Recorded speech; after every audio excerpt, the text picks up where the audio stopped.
안녕하세요. 춘천 한마음교회 김소정입니다. 저는 부족한 게 많다 보니까 부모님께 인정을 받지 못했어요. 좋은 소리를 듣지 못하고 속으로 꿍하며 억눌린 삶을 살았는데요. 부활하신 예수님을 만나서 자유하게 되었고 부활의 기쁜 소식을 전해주는 전도자로 살게 된 간증을 나누려고 합니다. 저는 일남 사녀 중 첫째로 태어났어요. 부모님께서는 큰딸에 대한 기대감이 많으셨어요. 그런데 저는 부모님의 기대와는 달리 제대로 하는 게 하나도 없었어요. 공부도 못했고 일도 야무지게 못한 데다가 성격도 무뚝뚝하니 저건 전부대처럼 키만 크고 제대로 하는 게 없어 뭘 해먹고 살겠나 하시곤 했어요. 우리 엄마께서는 성격이 악착같고 모든 일을 척척 잘하시는 분이셨어요. 자동차 사고로 팔을 다쳤어도 저희 5남매를 거뜬히 키우셨는데요. 저는 하늘마다 부실하니 엄마 마음에 찰 리가 없었고 칭찬 한번 받아보지 못하고 늘 야단을 맞아야 했습니다. 큰딸인 저에게 동생들을 돌보고 집안 청소 시키셨는데요. 제 밑으로 동생이 넷인데 하나만 빼고 셋은 진짜 말을 안 들었어요. 이런 동생들을 제 나름대로 잘 돌봤고 청소도 열심히 해놓았지만 항상 집은 난장판이었어요. 저는 시키는 대로 다 하면서도 혼낼 수밖에 없었죠. 최선을 다해도 이것밖에 안 되는 걸 어쩌라고 하는 마음이 들었지만 속으로 꿍하며 삭힐 수밖에 없었어요. 매번 하늘마다 혼이 나니까 엄마가 무서워서 하고 싶은 말도 못하고 속으로 꾹 참는 것이 습관이 되어버렸습니다. 우리 부모님은 딸만 넷을 낳고 막내 남동생을 얻으셨는데요. 막내는 완전히 우리 집의 왕이었습니다. 어느 날 엄마께서 막내를 데리고 병원으로 검진을 받으러 가셔서 제가 다른 동생들을 돌봐야 했어요. 동생들은 집안에만 있으니 답답하다며 밖에 나가서 놀고 싶다고 했고 저는 안 된다고 했어요. 하지만 둘째와 셋째가 밖에 나가버렸고 동생들을 데리러 밖으로 나간 사이에 대문이 잠겨버린 거예요. 하늘이 캄캄해지고 마음은 조마조마해지고 엄마가 돌아올 시간은 되어가고 미칠 것 같았어요. 높은 담을 넘어가려고 온갖 수단을 다 해봤지만 결국 담을 넘지 못했습니다. 드디어 엄마가 집에 도착했고 저는 눈앞이 캄캄했습니다. 예상했던 대로 놀려고 나갔다는 오해를 받게 되었고 엄청 혼이 나야 했어요. 정말 억울했습니다. 저에게는 단짝 친구가 한 명 있었는데요. 친구는 저희 무뚝뚝한 성격과는 다르게 여성스럽고 싹싹해서 엄마에게 이쁨을 많이 받았어요. 어머니 하며 이런저런 얘기를 잘했고 엄마는 그런 친구를 딸처럼 여기셨어요. 친구가 공부하러 오거나 놀러 오면 설거지를 도와주고 빨래도 같이 도와주니 엄마는 항상 저에게 야, 너는 싹싹한 친구 반만이라도 좀 닮아라 하셨어요. 저는 늘 엄마 일을 돕고 친구는 가끔 한 번씩 도와주는 건데 제가 한 일은 엄마 마음에 차지가 않았던 것 같아요. 전 속으로 그럼 친구를 데리고 살던가 하며 엄마를 미워했습니다. 뭘 해도 핀잔을 들으니까 모든 일에 자신이 없고 속도로 변해만 갔어요. 속으로는 불만이 가득했지만 그래도 꾹 참고 살아야 했습니다. 그러다 우리 가족은 제가 16살에 미국으로 이민을 갔어요. 부모님께서는 마켓에서 하셨는데 영어가 부족하시니 저희가 많이 도와드려야 했어요. 그런데 아빠는 새벽 5시만 되면 꼭 큰딸인 저만 데려가시는 거예요. 화딱지나게요. 게다가 귀가 시간을 정해놓고 제 시간에 안 들어가면 작살 났습니다. 친구들과 볼링 치며 놀다가도 귀가 시간만 되면 개만의 중간에 집으로 가야만 했어요. 너무 늦어서 불났게 운전하다가 속도 위반으로 딱지를 떼인 적도 종종 있었습니다. 이렇게 부모님의 간섭을 받다 보니까 좀 떨어져 생활하고 싶었지만 절대로 허락하지 않으셨어요. 미국은 워낙 큰 데다 낯설고 위험하니까 부모님 곁에 잘 있다가 시집가야 한다고 누누이 말씀하셨죠.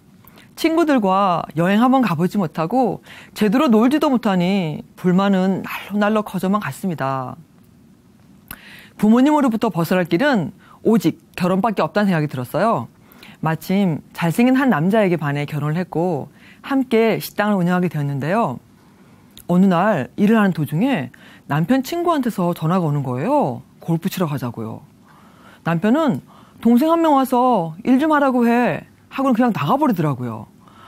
처음에는 한두 번 그러다가 말겠지 했는데 나중에는 프로가 되겠다며 골프에만 집중하는 거예요.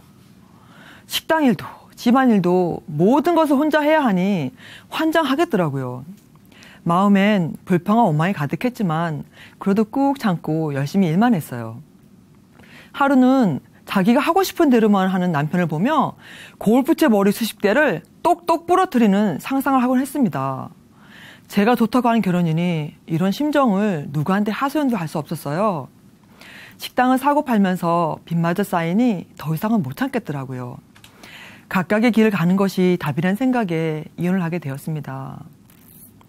나는 왜 맨날 억누르고 참고만 살아야 하는지, 어쩌다 내 인생이 이렇게 되었는지, 어렸을 때부터 핀잔만 주었던 부모님 탓이란 생각에 엄마 아빠가 원망스러웠어요. 저를 힘들게 했던 남편도 원망하게 되더라고요. 그러던 어느 날 고모에게 전화가 왔어요. 우리 동서가 예수님을 믿고 완전히 다른 사람이 되었어. 한번 만나볼래? 하셨어요. 고모와 사돈이 우리 집 방문하셨고 이런저런 말씀을 나누던 중 사돈께서 예수님을 인격적으로 만났냐고 물어보셨어요. 저는 성경 공부도 열심히 하고 주일학교 교사로 봉사도 하고 있는데요 하며 동문서답을 하고 나니 저도 모르게 식은땀이 나더라고요. 그 후 몇 번 더 사돈과 만남을 갖게 되었고 내가 정말 예수님을 만났는지 고민하게 되었어요. 사도는 사도행전 17장 말씀을 하시면서 모든 사람에게 믿을 만한 증거 부활로 성경을 다 믿을 수 있다고 하셨어요. 증거로 믿는다는 것에 너무나 놀랐습니다. 저는 지금까지 확실한 증거도 없이 주문을 외우듯 믿음 생활을 했더라고요. 그러니 제 삶은 그리 행복하지 못했고 새벽 기도도 열심히 했지만 매일 답답한 마음으로 살았던 거예요. 부활의 증거로 고민하던 어느 날 사도행전 2장에서 십자가에 못 박은 이 예수를 하나님이 주와 그리스도가 되게 하셨다는 말씀에 깜짝 놀랐습니다.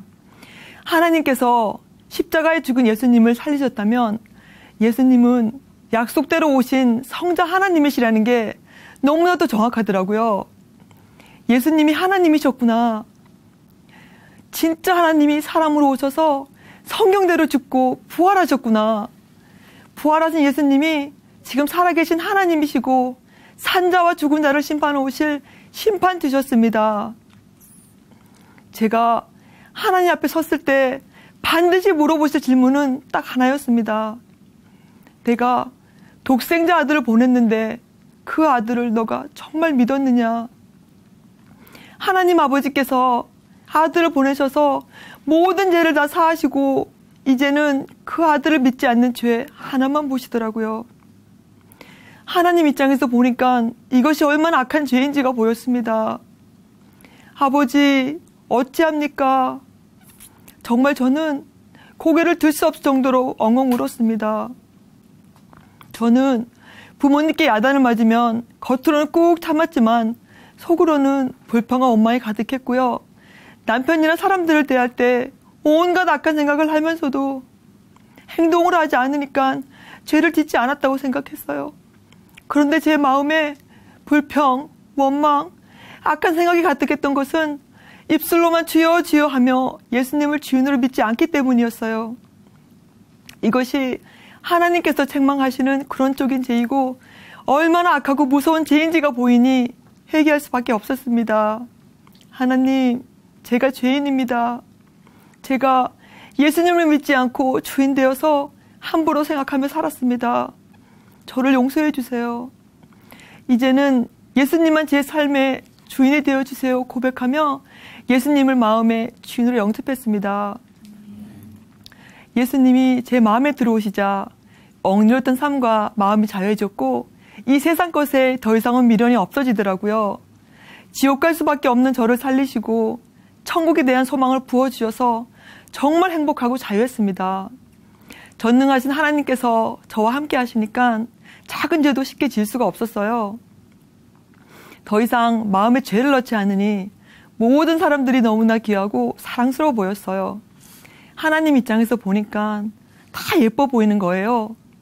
부활하신 예수님 때문에 만나는 모든 영혼들을 사랑할 수 있었고 그들에게 복음을 전하게 되었습니다.